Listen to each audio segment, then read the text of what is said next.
Okay. So welcome again to the studio, and today we'll have someone in the studio, an influencer, an Instagram influencer, and like always, I promise you guys, I'll be bringing interesting interviews to you and educating programs as well. So make sure you click the subscribe button or make sure you follow, because always interesting programs coming your way. So today I have interesting topics to talk about, and will you allow my guest to introduce herself? So Taradang, Muscat, please. Hi, my name is Muskan. I am an Instagram influencer. I have almost 100k followers on Instagram now. I've been doing Instagram for almost like over a year.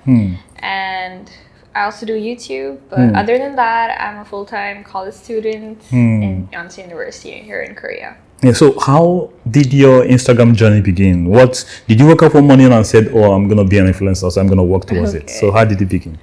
Well, it was just a very random thing. So basically, it was my birthday, and in 2021, I think. And before that, I was very I had private accounts. I was very low key. But then I was just like, should I try making my account public for like 5 days? So just like a curiosity, I did not even know that people could actually, like normal people could become influencers, because I think back then, especially like I'm Indian and we didn't have this culture where normal people could like be influencers. I think it's quite new for us. But I made my account public and I had this one post from my birthday of me, and it just went viral. I think it got 300k likes. And I got 60k followers from one single post. From that one single post. Wow, Yeah. wow. Something that's being being an influencer or being on Instagram or being on YouTube. Sometimes, if you're posting on YouTube or something, you might not get attraction. You understand? Like people, you can be posting your videos, posting your something on Instagram, and you might not get attraction, but only that one video or one picture that you didn't even think about, and people were like liking the stuff and it went viral. So how was it for you? Like you saw that everybody was like following you and everything. So how was it? I just posted the picture and went to sleep. I didn't think anything about it, and like for 2 days nothing happened. But then on the third day I woke up to my phone just buzzing like way too much, and I was like, something's wrong, and I opened my phone and it's just like, on the first day I remember it just hit 10k like followers when I opened my phone, and I was confused. I was like, why are people following me over a very random picture? It does not show, it's nothing interesting. It's just like a picture by the pool. Like there's nothing going on in it. I didn't even think it looked that great. But I think you never know on Instagram, especially what would go viral. You really don't know. Yeah. You know, one thing that baffles me is that sometimes there's this picture of you or video of you that you make, and this video is perfect. Okay, this is gonna be the perfect one. And you post that and people are like, you didn't even get the kind of engagement. But there are some pictures or some videos or some reels that you just post and just like, okay, let me just drop this one. And before you know it, people are like engaging. I don't know what do you think? What causes that? Like, I think initially I did not exactly know what would do well and what wouldn't. But at this point, I think when I'm posting a picture, I already know if this would go viral and get better engagement, and if this wouldn't. And like, for example, for me, I think if I post a mirror selfie, it tends to do a lot better than a normal picture. And I know exactly what kind, if I wear streetwear, that does better than my other like clothing preferences. So I do know those things. I think that comes with experience of knowing what is good on your account and not. Yes. Wow. So how has the influencing changed your life for the positive? Positive or negative? Positive or negative? You can tell us both. Tell us about the positive and the negative. Many people want to become influencers like you. So they are watching.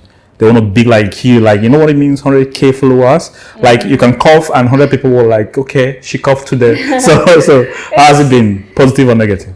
I mean, when I was not an influencer, that's what I thought as well. It's like, oh, 100K followers, 100K people care about what you're doing. But it's really not that. Like, it's really not true. And I think from a perspective of someone who's consuming the content or like who is following the influencer, it always seems a very ideal situation. But like being an influencer, I can tell you like almost nothing you see on social media, especially the lives of all influencers and what they portray is real.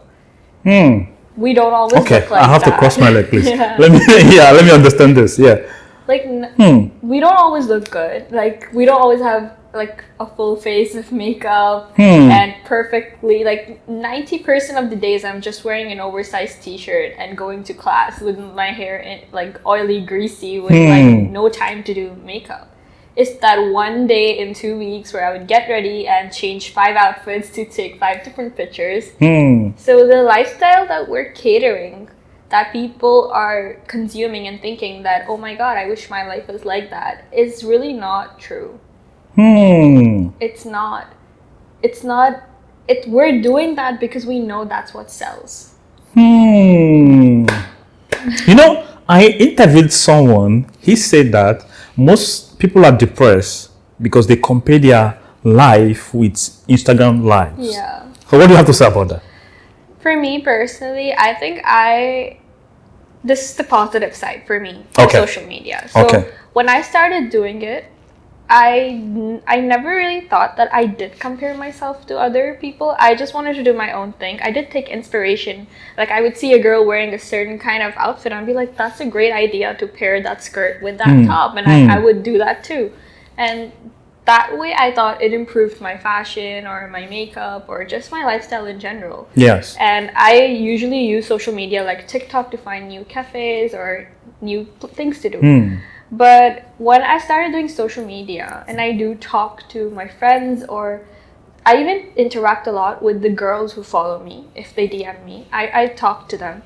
And what I can pick up from that is that there is this comparison that's really subconscious. It's not like, it's like, oh my god, you're so pretty, I could never do that. Oh my god, how do you look so perfect all the time? Or, oh my god, how are you maintaining school and social media? Like, you're such an all-rounder, but little do you know, I'm probably like struggling and like having sleepless nights to keep up with both the things. So that comparison, the positive side for me is that the more I did social media, the more I realized the reality is that nothing that you're comparing yourself to is real anyways. Everyone edits their pictures. I edit my pictures. Like, no lie. Like, trying to be fully real. Yes, that's right. Yes. No one's skin looks picture perfect under flash and white lighting. And, you know, everybody has bad hair days and everything. And today's time, everything you can edit it. That's right. And when even the way you take a picture, you can make someone look taller than they are if you're good at it. The angles and everything. And trust me, like all social media influencers who've done good based on the aesthetic value of their Instagrams, they all know this. And that is why I don't ever feel the need to compare myself to anyone, because I know it's not real. It's not real. I could have like 10 editing apps that make my picture look like that too. But that's not what I'm comparing myself to. Yes. So how do you engage with your audience? Like, for example, terms of engagement, you know, getting the comments. People like to comment, and you see one negative comment, something. How do you interact with your audience? Yeah. So initially, like, when I saw negative comments, they were mostly about, I come from India, and I would say that Indian society has a very small percentage that is exposed to globalization. It's definitely increasing, but it's still, those are like the privileged people who have the access to globalization, that they understand like, oh, if a woman is showing skin, that does not mean that if she's cheap or like she's wearing revealing clothes for male attention, I would be extremely happy if 100% of my followers are women and no man follows me except my boyfriend. Like that would be like the best thing ever. We're really not doing it. I mean, maybe there are some people who are, but most of the girls I know, they want other girls to follow them, and they want younger girls to look at them and be like, oh my god, her outfit's so cool, her makeup looks so nice. Like, I want to be like that when I grow up.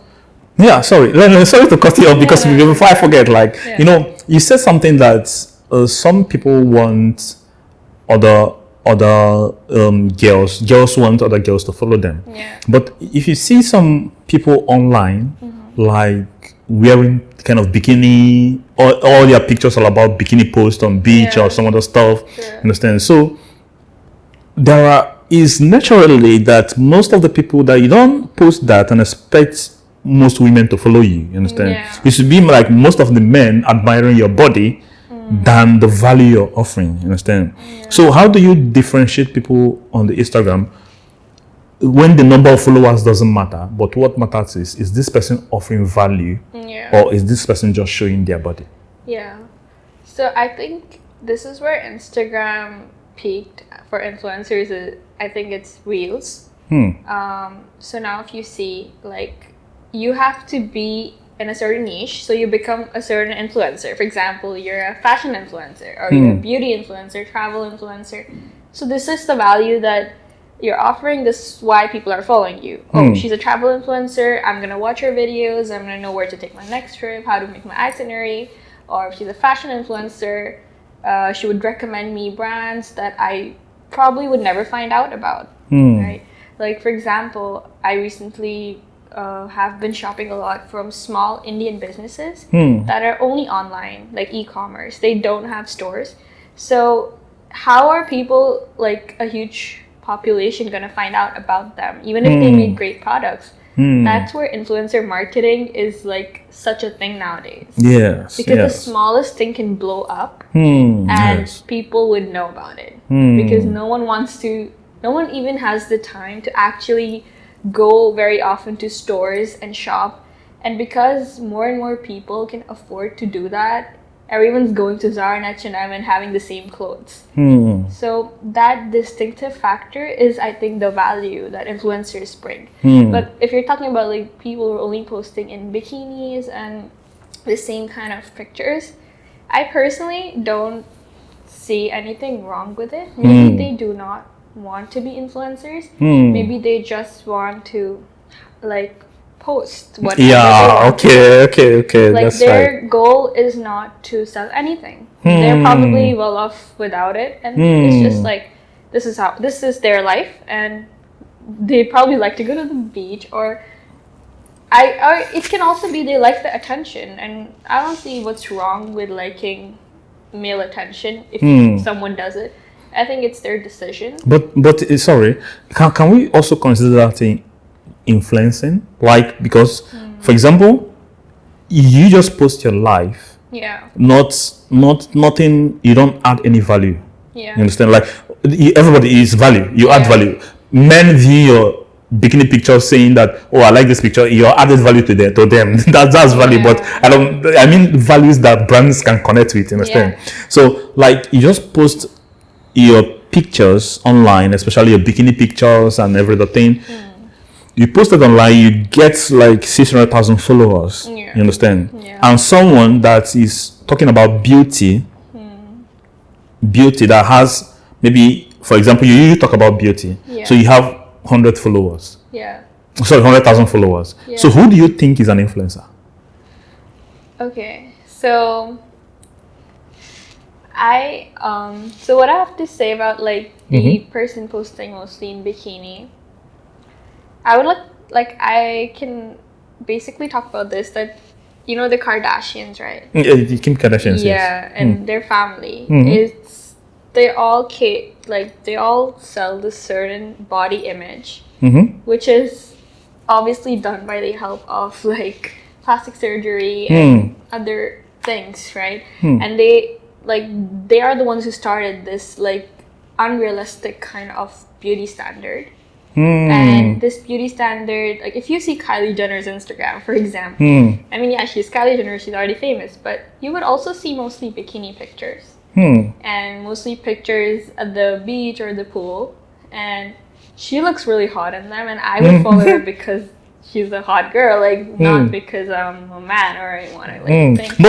But she's selling something like now she is. Oh, okay, but before, like when she started, initially, how did they blow up? They were not really selling anything, but once they blow up for whatever reasons, like people can say anything. Now they all have successful businesses, and people are buying those. People love Skims, Kim Kardashian's brand, right? And we all know how Kim Kardashian started. Like, that wasn't anything super dignified or catering to women or anything. But they knew how to market that opportunity. So I think if you can get 600 followers and create a product, let's say all of your people who are following you are men, and you create a product that is catering to men and men buy it and you make money, then you're an influencer because you knew how to market the opportunity you had. It doesn't matter how you get it. Okay. You created a market and you sell the opportunity. So, but if you're not smart enough to market the opportunity, then even if you're spending time and doing hard work, creating real content like reels, videos, and great editing and everything, but you don't know how to market that opportunity, then even by being an influencer, you're not like really gaining anything out of it. So I wouldn't segregate it into like, oh, you dress a certain way and you make certain kind of content, and then you maybe have less followers, but you're making more money. But if you're only posting bikini pictures and then I wouldn't like make that distinction that, oh, those people are just not influencers. They could be if they know how to capitalize it.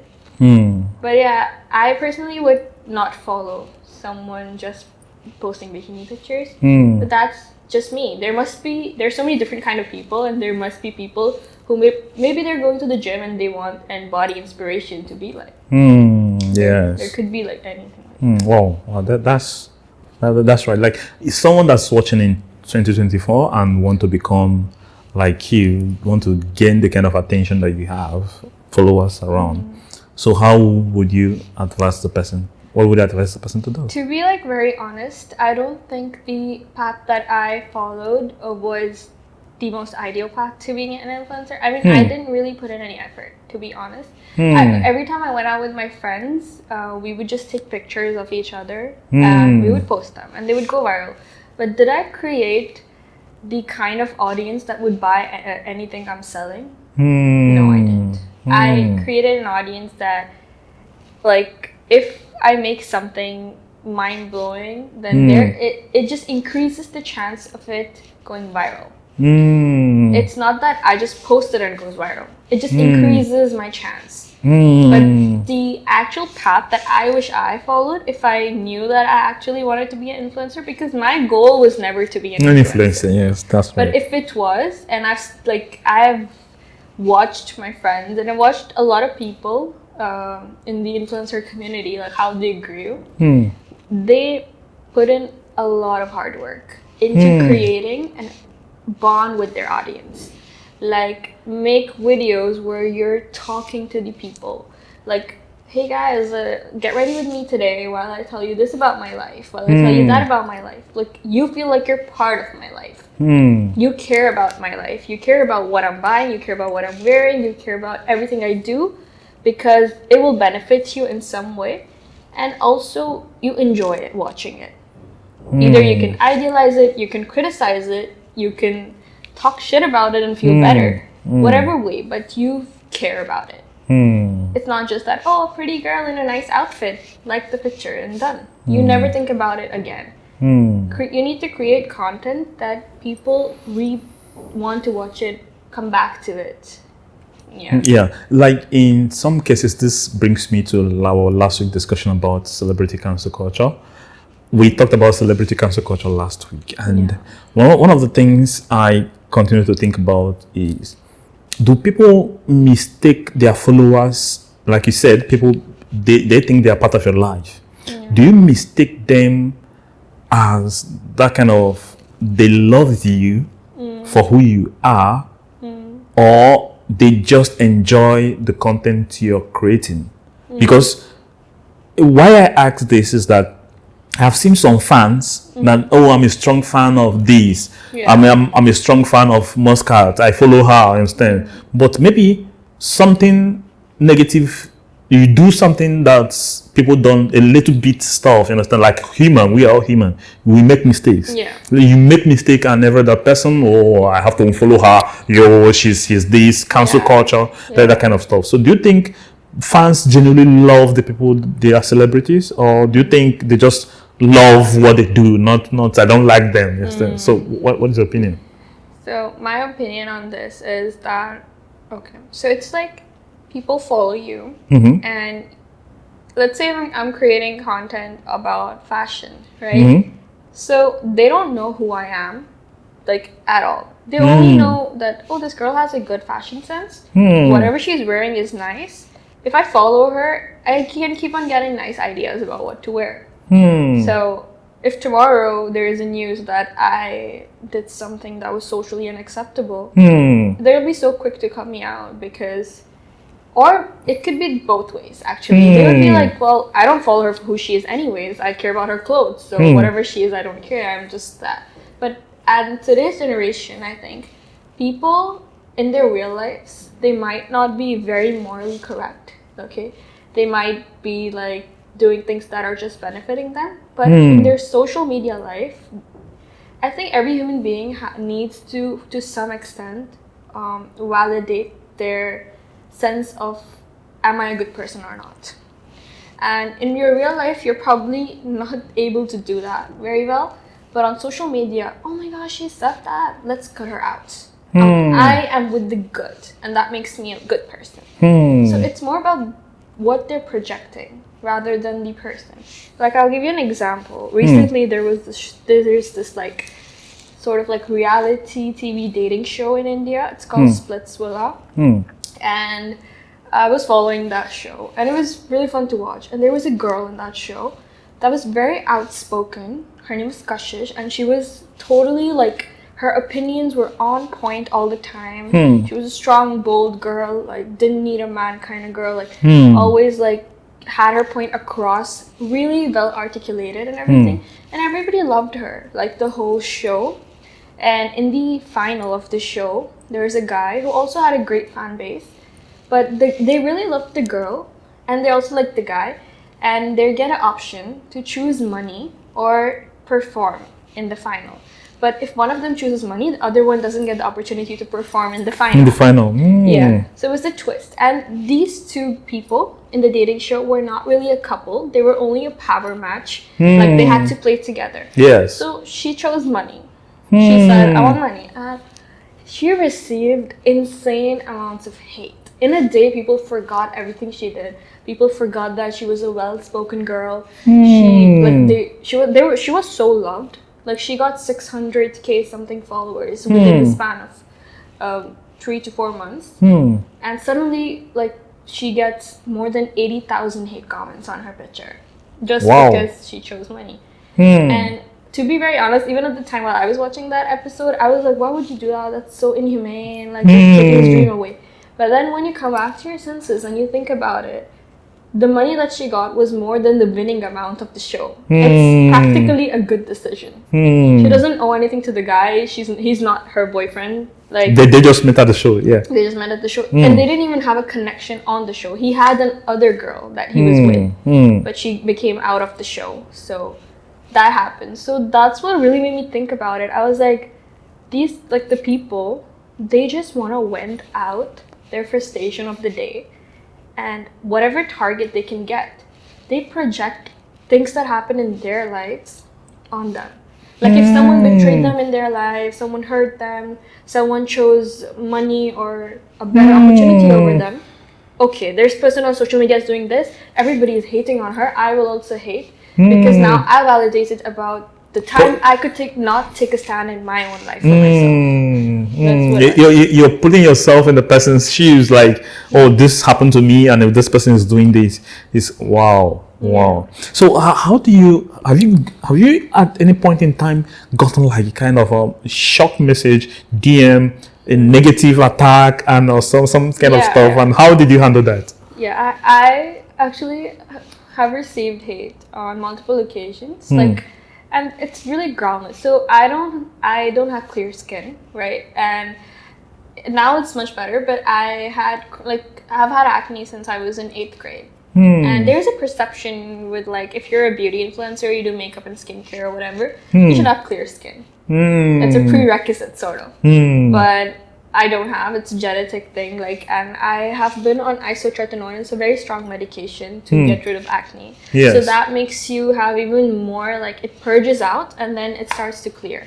So during like the period when my acne was really bad, I would still do makeup on it and still post pictures because I don't feel like it makes me any less prettier. To me, it's just like, it's my face. Like, I cannot help it. It's natural. Yes. But there would be like so many comments like, oh my God, your skin is so bad. Why do you even post? Like, you're not that pretty. Your skin's not perfect. And even like, I think yesterday I posted a picture and I used to have a really flat stomach because I used to work out, but then vacation happens and you eat shit ton and then you get out of shape. So there was someone like, oh my God, your stomach is so bloated and like, why are you getting fat? You need to eat less and stuff. And then the other aspect is obviously creepy men in your DMs. Like, there was someone who sent me like a group chat that was happening where they were talking about like different influencers and they had like, there were some guys and they were like, oh, I wish I could like, you know, like R word her and stuff. What? Sorry. Like rape and yes, like yes. basically and just like talking shit like that. Teenage boys, like, you know, and all these kind of things I've seen. At first, like, there were days when I was, like, actually feeling like shit about my skin, and I would see these comments, I would be like, oh, I wish I could just have clear skin, like, what, I can do skincare, I do everything, and my skin just doesn't love me, what do I do, like, you know? So in those days, I would feel, like, sad.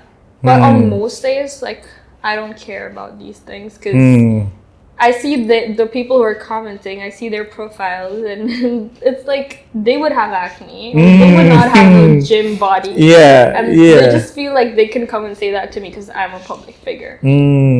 Like, you know, one thing, I said this in the last time, the Dave Chappelle, the American comedian, he said that most times he doesn't read his comments because he talks bad against the LGBT community.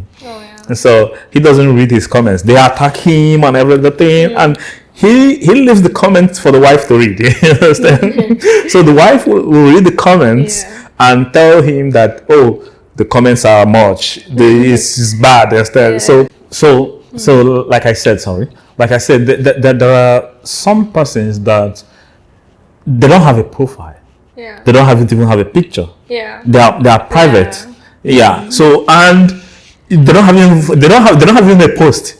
They have 0 posts, 0 followers, and their comments are very, very strong comments. You understand?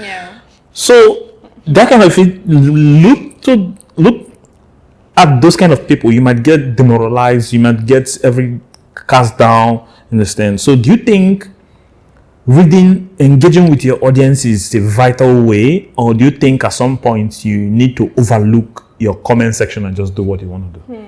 For the hate comments, I mostly never respond to them because there is no point. These people are commenting these things, especially the ones who don't have any profile picture, no followers. They made this account to do this. And it's not just with me. It's not like, oh, I am so hated. It's just that anyone who seems to be doing like good in their life, they're gonna go and hate on them because they are sick and frustrated in their own lives. That they imagine taking the amount of effort to create an account just to go and say negative things to a random stranger on the internet. Like, you could, if you don't like someone, you could just not say anything. And they follow you and say that. Like, why do you follow me then if you don't like what I'm doing? Just don't. Like, you have to understand their psychology is not that. It's not even about you. It's projecting. They're projecting their insecurities. Their insecurities to you, yes. You are someone who's publicly available to be targeted. And the people say like, oh, if you're a public figure, you've signed up for this. You've signed up for criticism. Okay, criticize me. But you calling someone ugly, fat, or these kind of things, it's like you're not criticizing the person. You're just like the way they were naturally made. You are criticizing that, which is invalid. Like, how can you criticize like the way someone's skin is or this and that? Like in my comment section, people would start being like, stop, cut dairy out, start taking this medicine. Like everyone's a dermat suddenly. It's like I don't I find it funny. Yes, it's amusing. And I've studied psychology as well in school and college, like courses. So it's something you have to really like deeply think about. Once you clear that thing in your head, hate will not affect you. Because you know you're not doing anything wrong. You're not harming anyone. You're doing what you do. Then you will continue to do what you do. Even if you get tons of hate comments about your appearance or things you're not in your control, you wouldn't get affected by that. Okay. How have you been able to engage with brands? Oh, so for specifically in Korea, there are usually these agencies, like marketing agencies, that would reach out to you with like a brand deal if you have good engagement. Like they see your content, they like it, and they email you and you talk about the compensation for each reel or each video. Sometimes they would expect you to like, they'll send you a PR package. It's up to you. You want to post it or not, because they're not paying you for it. But if you really like the product, you can post it. And then they put you on your PR list, on their PR list, and every month you get products from them. And the other way is there are these apps. So there's this one app that I could recommend in Korea if you're trying to be an influencer in Korea for beauty and skincare. It's called Nuri Launch, and you can download the app. And in the app, every day they post like new quests. So you basically apply for campaigns, and if you get selected, it says everything. Like, you have to post this, you'll get this product, this is how much you'll get paid after you post this. Like, you can get paid anywhere from like 100,000 won to like 300, 400,000 won on for a single reel or for a single post, for a single reel. Wow. And if you get selected, then the products are sent to you and you just post. It's a very well organized like process. And for India, I would like say that in India, a lot of the brands, they would expect you to make content for free. They just send you, they just send you their products and they'll just be like, make content. Like outside India, the culture is like, if we're sending you like barter collaboration, that's what it's called. If we're sending you our products, it's up to you whether you want to make it or not. It's a PR package. It's a gift. It's gifted, literally. Yes. So you choose if you like the product, you talk about it. If you don't, you don't. There is no like obligation. But in India, it's like once they send you the product and it reaches your doorstep, they start, oh, when are you posting? When are you doing? And like they ask you to send a post for approval. If they don't like it, they'll be like, do it again. And they'll be on your life. Like, it's very toxic, the culture. Yes. It doesn't matter you have 100K or a million. The ones who are going to do that, they're going to do that.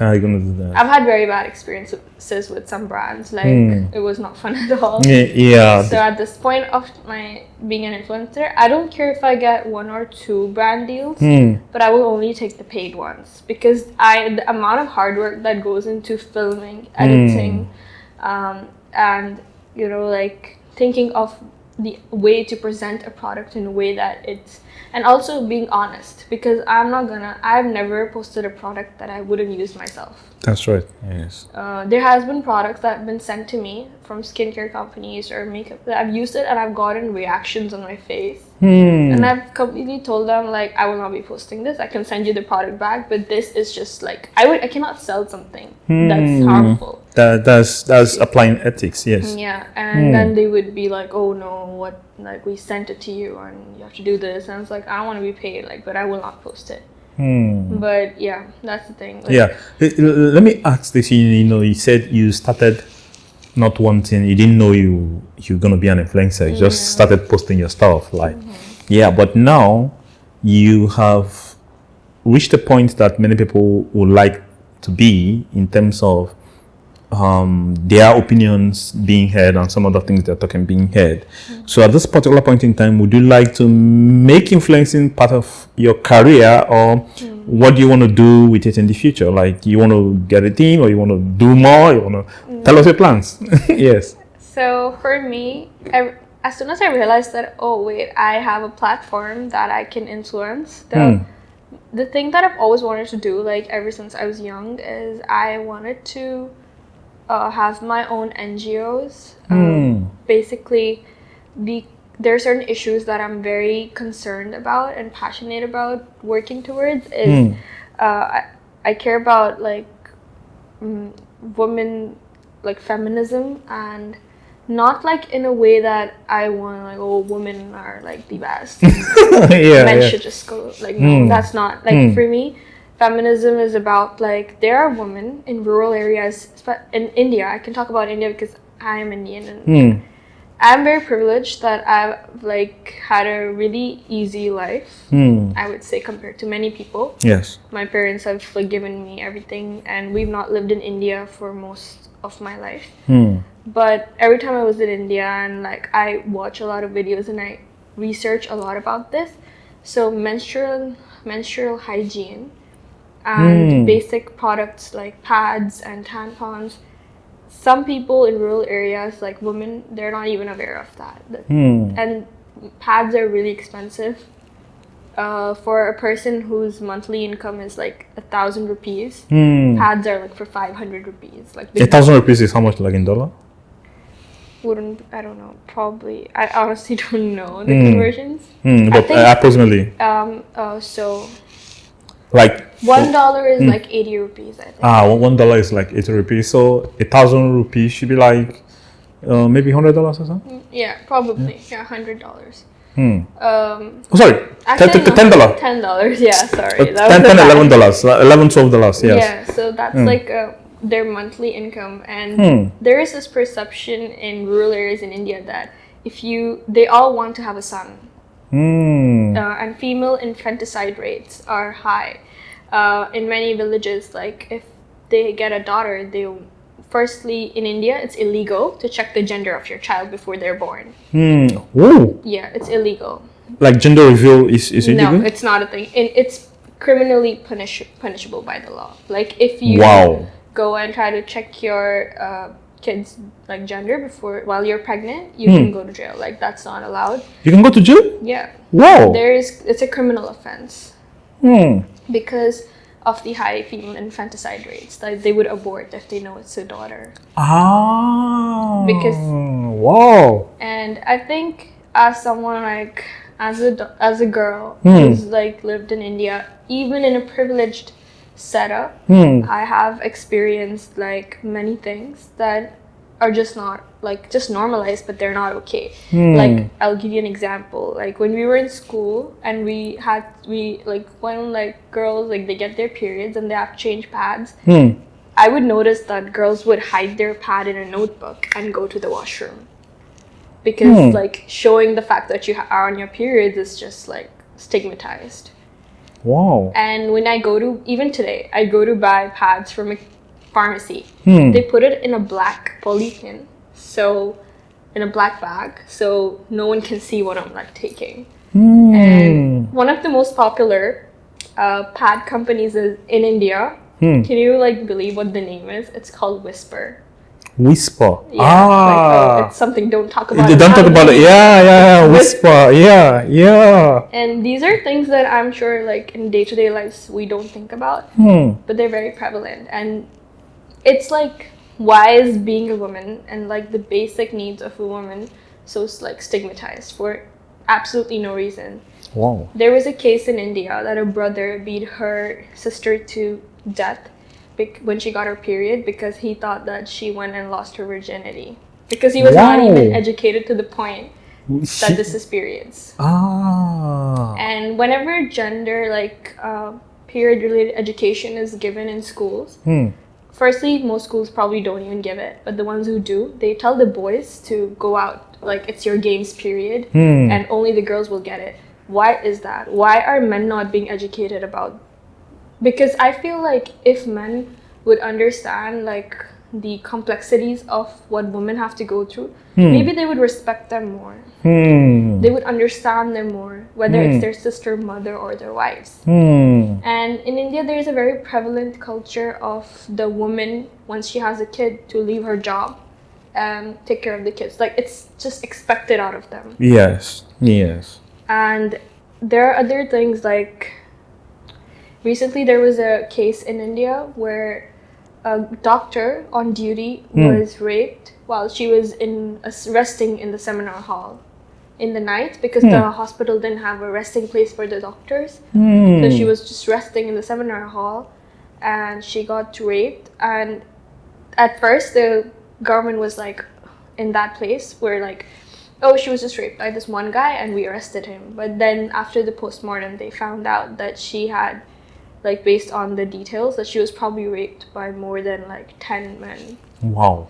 And she was raped to the point that her pelvis bone was broken because her legs were pulled apart.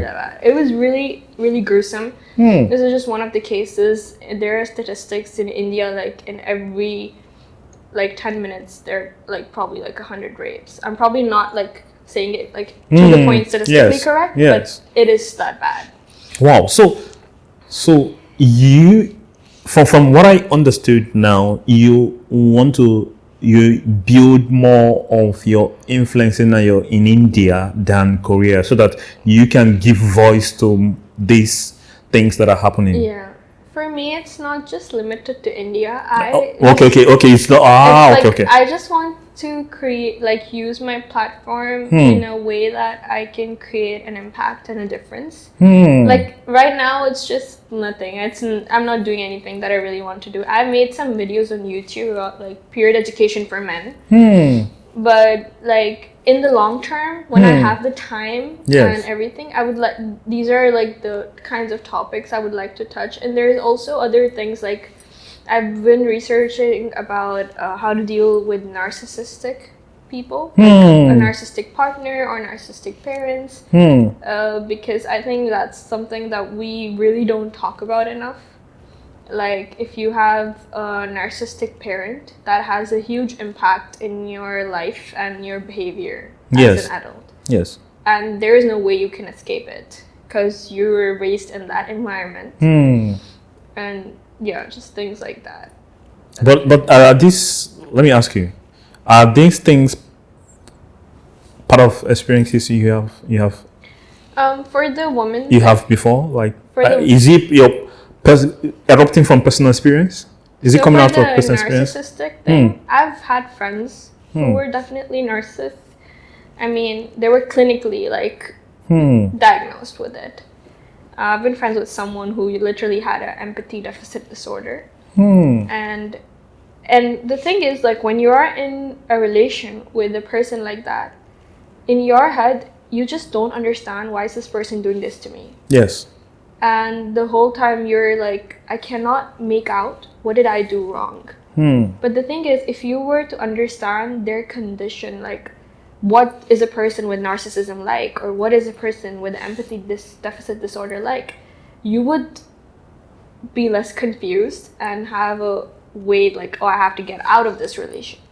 A lot of people in narcissistic relationships, I've seen friends who have dated narcissists, and they don't realize they're stuck in a pit of, like, a dark pit. They don't know the way out. Because there's just not enough information about these things.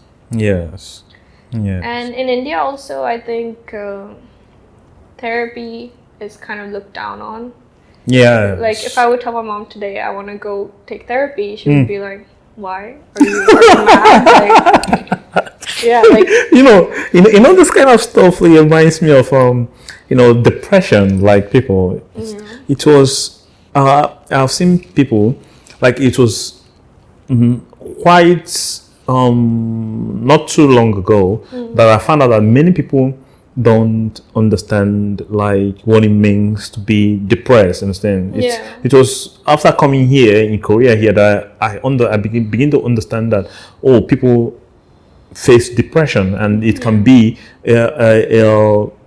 an issue, like a health issue. You understand?